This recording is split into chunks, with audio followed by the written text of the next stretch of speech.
నమస్తే, welcome to 99 TV big డిబేట్కి స్వాగతం.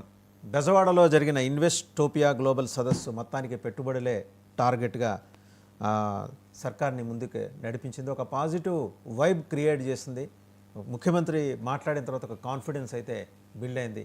ఇప్పటిదాకా రకరకాల అప్రహెన్స్తో ఉన్న ఐటీ ఇన్వెస్టర్స్ కావచ్చు, ఐటీ కంపెనీలు కావచ్చు, పారిశ్రామికవేత్తలు కావచ్చు, కొంత పాజిటివ్గా ముందుకు కదిలారు. పర్లేదు, రాష్ట్రంలో నెమ్మదిగా లా అండ్ ఆర్డర్ రిస్టోర్ అవుతుంది కాబట్టి మనం ట్రస్ట్ పెట్టుకొని ఇక్కడ ఇన్వెస్ట్ చేయొచ్చు, అలాగే ఇక్కడ రావచ్చు అని చెప్పేసి. దాంతోపాటు త్వరలోనే ఆగస్టు 6 మోస్ట్ లైక్లీ ముహూర్తం ఫిక్స్ అయినట్టుగా చెప్తున్నారు. మంత్రివర్గ పునర్వ్యవస్థీకరణ, విస్తరణ.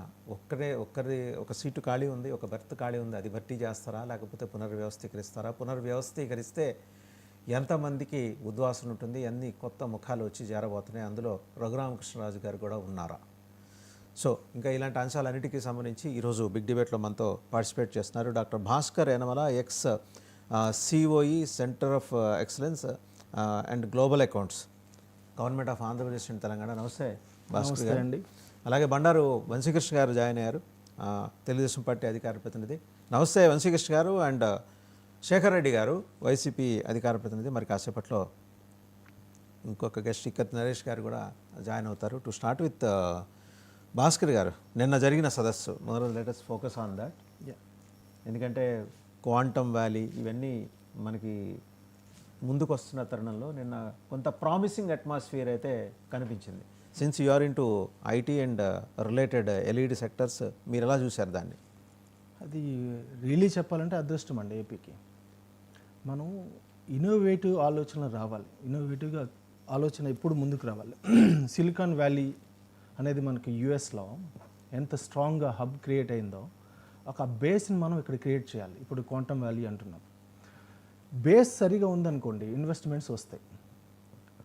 బేస్ అంటే మనం డేటా సెంటర్స్ కావచ్చు, సో బిగ్ కంపెనీస్ లైక్ ఇంతకుముందు 1995 అండ్ 2004 టైంలో తీసుకుంటే హైదరాబాద్కి పెద్ద కంపెనీస్ వచ్చినప్పుడు మైక్రోసాఫ్ట్ కానీ, ఇన్ఫోసిస్ కానీ, సో సత్యం కానీ, చాలామంది దాన్ని బేస్ చేసుకొని వచ్చారండి.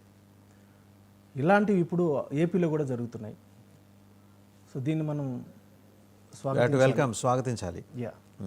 మీ ఉద్దేశం ఏంటి సార్? అంటే నిన్న సదస్సు జరిగిన తర్వాత how did the industry respond? Phenomenal response అండి. ఎందుకంటే 2000 యూఏఈ నుంచి 2000 ఇన్వెస్టర్స్ రావడం అనేది it's not a small thing అండి. మనం దాన్ని బేస్ చేసుకొని ఇంకా కంపెనీస్ వస్తాయి, దాన్ని మనం వెల్కమ్ చెప్పాలి. ఇలాంటి విజనరీ లీడర్ చంద్రబాబు గారు వీళ్ళు నమ్మారు ఇన్వెస్టర్స్. ఇంతకుముందు వైఎస్ఆర్సీపీ టైంలో కూడా చాలా ఆపర్చునిటీస్ ఉన్నాయి, బట్ వీళ్ళు ఎందుకు స్టెప్ బ్యాక్ అయ్యారు అంటే ల్యాక్ ఆఫ్ నాలెడ్జ్ కొన్ని ఏరియాస్లో. అంటే అప్పటి ప్రభుత్వానికి ల్యాక్ ఆఫ్ నాలెడ్జ్ అని చెప్పొచ్చు. ఇన్వెస్టర్స్ కూడా మనం సపోర్ట్ చేయాలండి. ఈ డేటా సెంటర్స్ కానీ, డేటా ప్రొటెక్షన్స్ కానీ, ఇలాంటి సైబర్ సెక్యూరిటీస్ కానీ మనం ఇవ్వనప్పుడు ఎవరు రారు కదా. ఒక హబ్ అనేది, ఒక నాలెడ్జ్ అనేది ఉన్నోళ్ళు ఆ గవర్నమెంట్లో లేకుండా ఉండవచ్చు.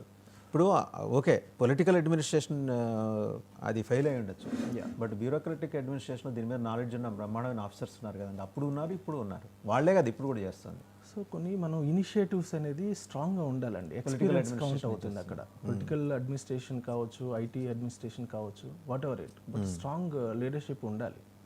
దాని మీద మనకు ప్యాషన్ ఉండాలి. రైట్. మనతో పాటు ఇక్కత్తి నరేష్